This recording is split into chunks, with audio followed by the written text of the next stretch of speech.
Okay. Hi. Here we have another methods to show translation. Yeah.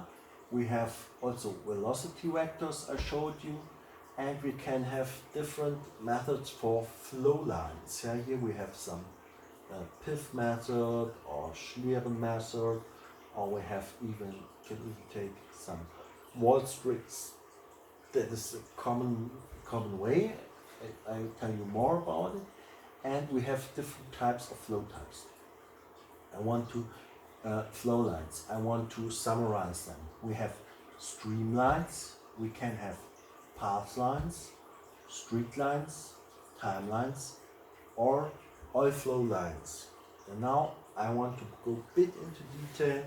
Here in this lecture we are specialists about flow fields, and I want to go a bit into detail and explain what are these different flow lines and how can you use them to make better visualization.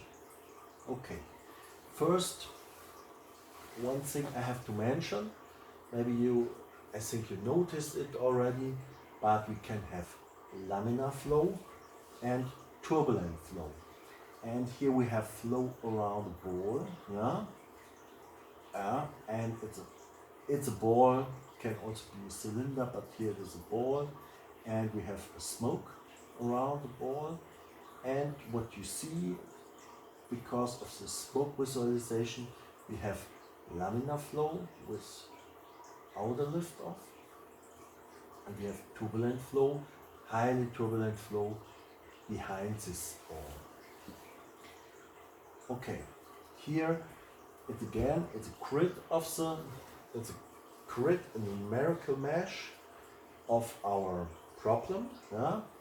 And what we can do now, what is important, I think if you make your presentation, if you go to the customer and you show your results, it's always a good and a fair way to show the mesh also. It's also for experts in CFD, it's interesting to see the mesh before you see the results. And I want you always to make a mesh visualization, to put it to your presentation, to explain the mesh, which mesh type you used and what you did with your mesh, because you can also charge your result if you know how the mesh look like. And this is a mesh of our ball. It's zoomed out. You have to show the region that is more far away from the object, and then it's also fair to the person when you present your results to show details. You should zoom into the ball, to the region that is interesting, and show more of the mesh, and explain the grid, the mesh type, and how you judge the boundary conditions of the mesh. Okay, here are velocity vectors again. Now when you show the mesh, you can explain I placed on every position, on every mesh cell, or every point in the middle of a mesh cell, I placed one vector. Okay, and this will cause pictures like this, and you have a lot of velocities vectors here near the ball, and not so many velocities vectors more far away from the object. So, next method to visualize something is to take the results that you have calculated on your mesh, and you don't show vectors, you can show contours. Here is also flow around the cylinder, and here we have a visualization of the velocity. It's a velocity magnitude, so you don't really know the direction, in which direction the velocity now acts, but here we have low direction, low velocities, high velocities, and more or less mean valued velocities. Or you visualize it like this. That's a pressure field. Yeah, you can.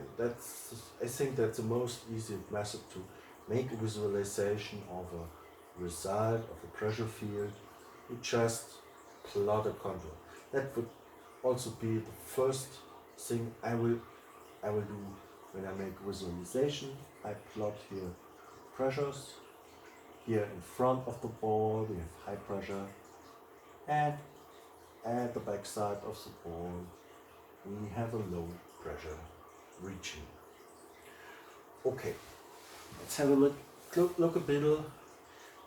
little bit closer on the pressure. And I explained you pressure is in many cases vice versa to velocity. If we have high velocities, we probably will have low pressures, and if we have low pressures, we will probably have high velocities, more or less. Later we will come to the Bernoulli equation, and this will explain you more why this happens. But here we just don't want to know anything about Bernoulli, we just want to make a picture. Okay, and the pressures, of course, they can be used to calculate forces, and often this is an important point. Maybe if you calculate a spoiler of a car, so you want to know the pressure field, and then you want to know the forces that act on this spoiler. Or if you have a wing of an airplane, you know the pressure field around the wing, you visualize the pressure field around the wing, and then you get an impression of forces, where we get high forces, high lift forces. Or if you have an airplane and you see you have somewhere high pressures on the bottom, that's good, it lifts the plane up. If you have low pressures on the top of the wings, you know that's good, we will get a lift force. And okay, and you can visualize different types of pressures. We can calculate hydrostatic pressures. If we have, for example, a ship or submarine or wall underwater, we get higher pressures if we get more deeper into the water. And we can have dynamic pressures. If we have, for example, an airplane and we get high velocities on the top of the wing, we get low pressures, but high dynamic pressures. Dynamic pressures are more or less a method to express velocities. Okay, and of course we can have static pressures, atmospheric pressures. Okay, here you see another method to visualize something, and that's something I often try to explain to the students. A big help for you is dirt. Dirt is a fluid flow problem. If something is dirty somewhere, if a car is dirty at the back and clean at the front, it tells you something about fluid flow.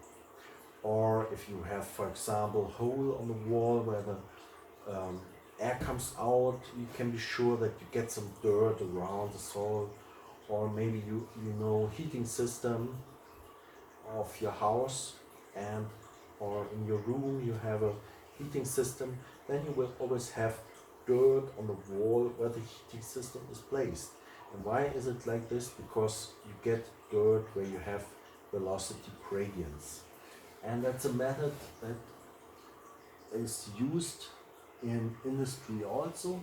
For example, here is a detail of a car, of a door, and they place some paint on it, some ink maybe, and then if you put it into the wind tunnel or if you drive with it on the motorway, then you see what happens to my dirt layer.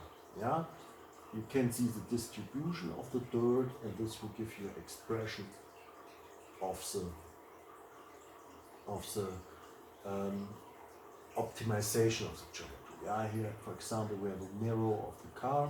We have one design And the next design is a bit better, and we have some other paint distribution on this surface. Okay, we can also have a feature of streamlines. Yeah?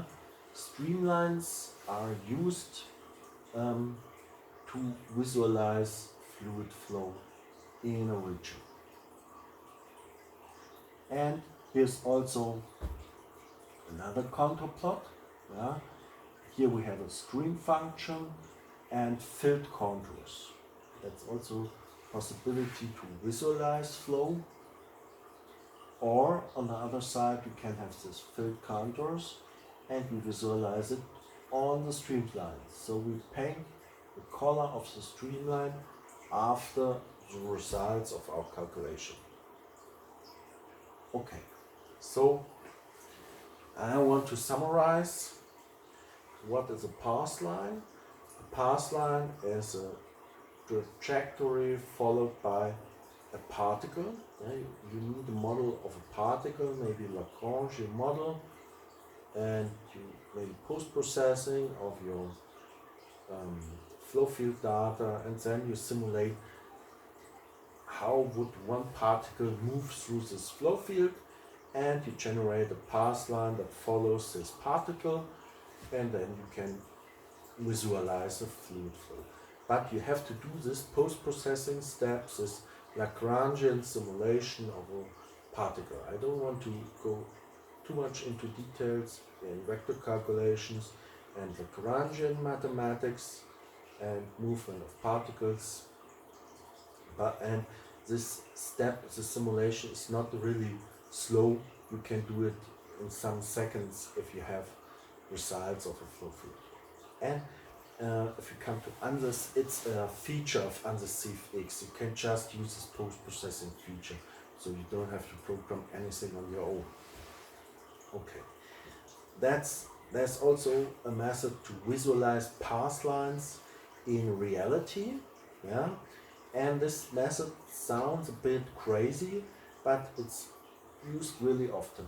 Here's a picture of a BMW, and what they did, you can imagine it's a lot of work. Yeah, they took glue and some fibers, some wool strings, and they glued thousands of wool strings onto the geometry of this car, and then they took black light and they got really fluorescent picture of the wool strings.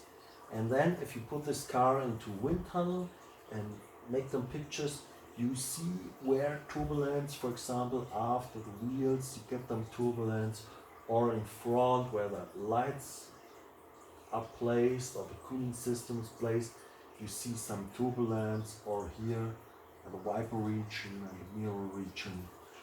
And then you can optimize geometry. Yeah, even this position where the wheel is often a big problem for the fluid flow around cars. Okay, I have even seen pictures of airplanes with this wool string method, where they glued thousands of wool strings on an airplane and made movies of it and examined the airflow. Okay, there's another method of path lines. For example, here's an example of a static mixer. You have a pipe, some small part of a pipe. You have a static mixer inside, and here you can make a CFD simulation and visualize path lines inside the pipe.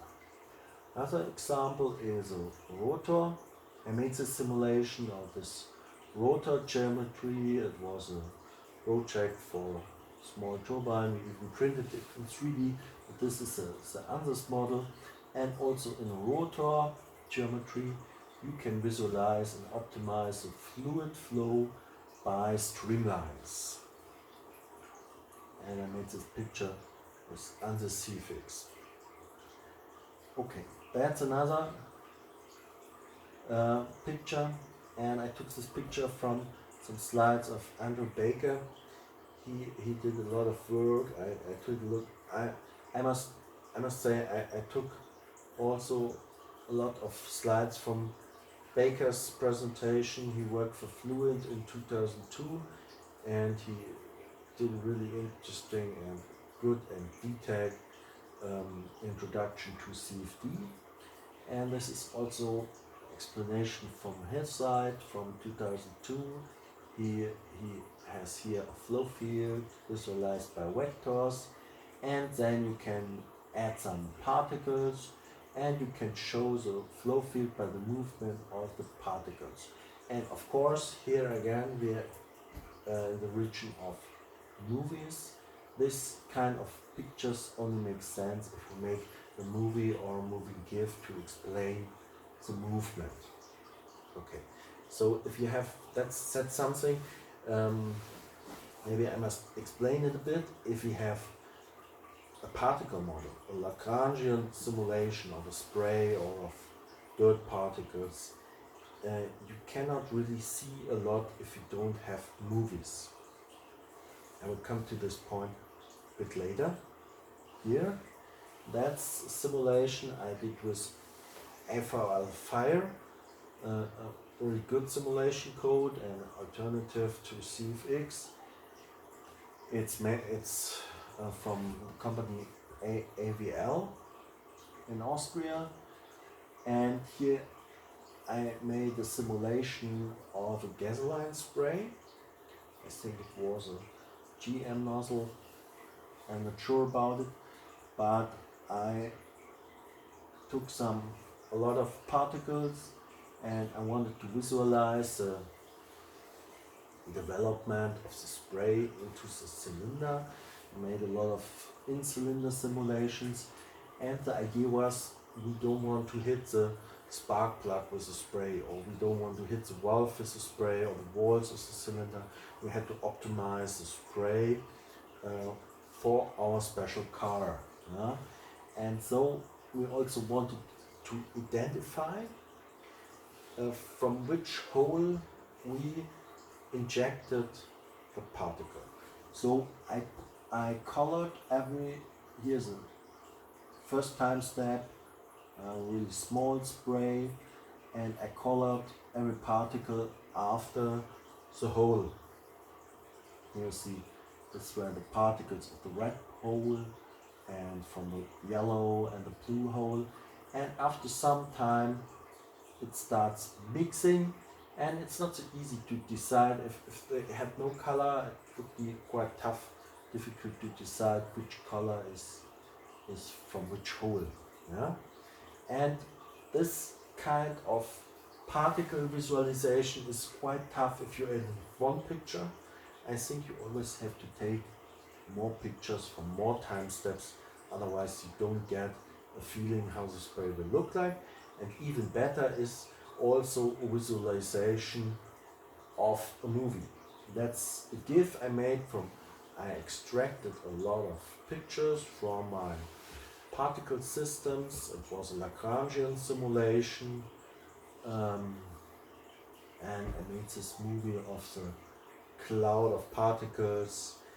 And the good thing is, if you generate a GIF, not an MP4 or so, you can directly copy the GIF into your PowerPoint slide, and it's really integrated. You don't have external links or so, and you can, of course, PowerPoint get a bit bigger, but you can share it, you can copy it, and I think integration of GIFs in PowerPoint is the most easiest way to do such a visualization.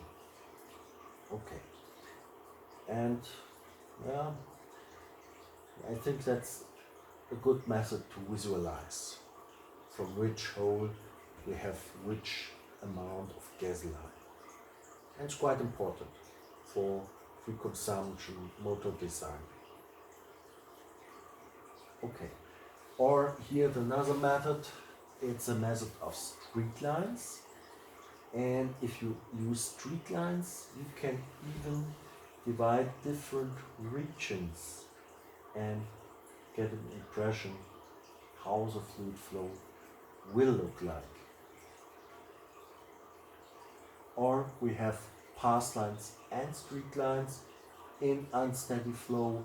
For example, if we make smoke visualization, okay, and we can have timelines, so we can make visualization of different time points in one picture also, but that's sometimes a bit difficult to understand.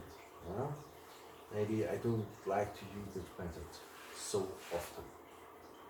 Okay, let's come to another really interesting method. That's a method I really like. It's the oil flow method. And here is a picture also made from fluid visualization. Here's a mixer, and you have some oil flow lines. And oil flow means you only visualize on the top of the fluid, on the surface of the surface on the fluid. You visualize the streamlines. You project them on the surface. So you don't visualize all the streamlines inside my mixer. You just visualize on the top or on the walls of the mixer, and then you get also a good impression. And that's something you can quite compare really good to experimental data. For example, it's a small story I want to explain you. That was an organic Rankine cycle turbine. I've built it at a company where I worked. It was an idea to get waste heat recovery system for vans, for trucks. Yeah? And maybe you know, if you have a truck and you have a diesel truck, and the diesel only 30% of the diesel is used for mechanical work and for movement, at least even less, and 30% is used for your cooling system inside your engine, and the last 30% goes through the exhaust duct. So only 30% is used by the engine, 30% is used for cooling, wasted in the cooling system, and 30% of the heat is wasted in your exhaust duct. Okay, and that's something I will explain in the next movie. Okay.